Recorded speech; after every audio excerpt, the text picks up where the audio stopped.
Mais c'est depuis le 10 novembre 2020 que notre parti a été enregistré au ministère de l'Intérieur. Il a reçu son arrêté d'enregistrement.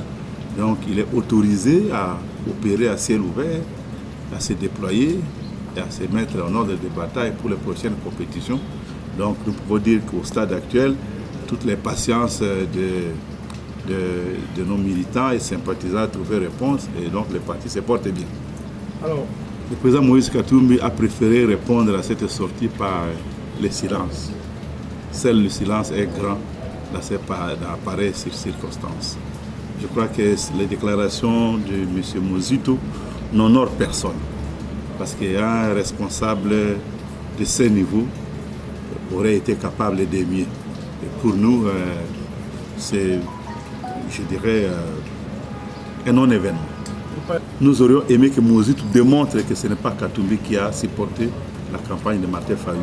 Moi, je suis un ressortissant de la province de la Tchopo, dont la ville de Kisangani est la capitale. Au-delà des questions d'argent, au-delà des avions loués, au-delà des fonds mis à la disposition de la campagne, n'oubliez pas que celui qui a été le directeur de campagne de Mozito n'était rien d'autre que le vice-président de Ensemble pour les changements, M. Pierre Loumi, président du G7.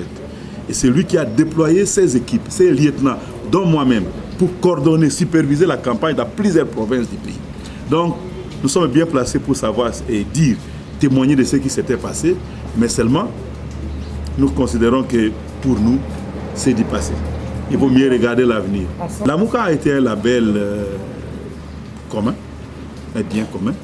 Une organisation que nous avons mis en place pour une cause précise, pour les besoins du soutien à une candidature unique aux élections de 2018. En réalité, la Mouka ne devrait plus exister. Et nous commençons formellement à recueillir les adhésions le 1er décembre. Donc,